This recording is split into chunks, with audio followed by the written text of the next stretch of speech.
الحمدللہ رب العالمین والصلاة والسلام علی سید المرسلین اما بعد۔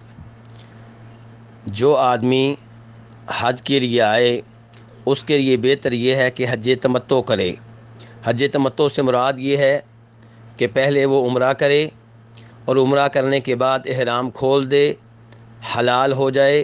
عمرے کی پابندیوں سے آزاد ہو جائے، اور پھر ذی الحجہ کی 8 تاریخ کو مکہ سے حج کی نیت کرے اور پھر حج کرے۔ چونکہ ایسا آدمی ایک ہی سفر میں عمرہ بھی کرے گا، حج بھی کرے گا،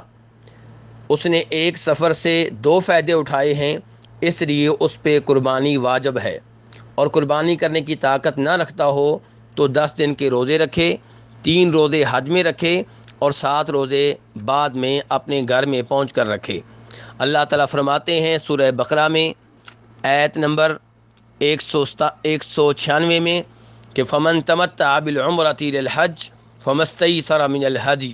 فمن لم یجد فصیام 3 ایام فی الحج و7 اذا رجعتم تلک 10 کاملہ۔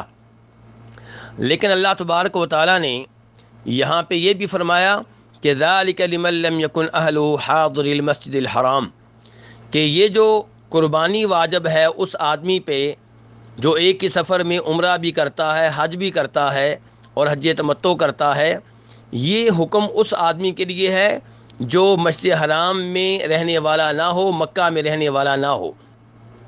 چونکہ مکہ میں رہنے والا حج تمتع کرے یا حج قران کرے، اس نے ایک سفر سے 2 فائدے نہیں اٹھائے، بلکہ وہ تو مکہ میں ہی رہنے والا ہے۔ ایک سفر میں عمرہ کرنا اور حج کرنا، اس سے فائدہ وہی اٹھا رہا ہے جو باہر سے آیا ہے۔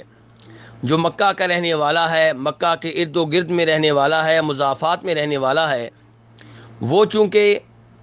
ایک سفر میں 2 سہولتوں سے فائدہ نہیں اٹھا رہا، اس لیے اللہ تعالیٰ فرماتے ہیں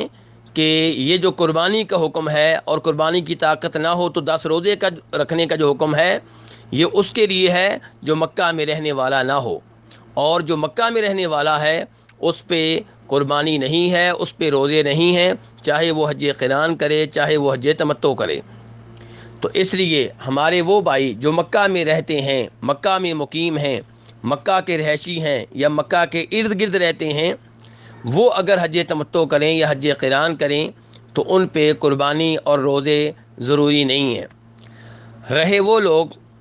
جو مکہ کے ارد گرد تو نہیں رہتے، مکہ سے دور رہتے ہیں لیکن میقات کے اندر رہتے ہیں، وہ اگر حج تمتع کرتے ہیں یا حج قران کرتے ہیں تو ان پہ قربانی واجب ہوگی، اور قربانی کی طاقت نہ رکھتے ہوں تو ان پہ واجب یہ ہے کہ 10 روزے رکھیں، 3 حج میں اور 7 بعد میں اپنے گھر میں پہنچ کر۔ واللہ تعالی اعلم۔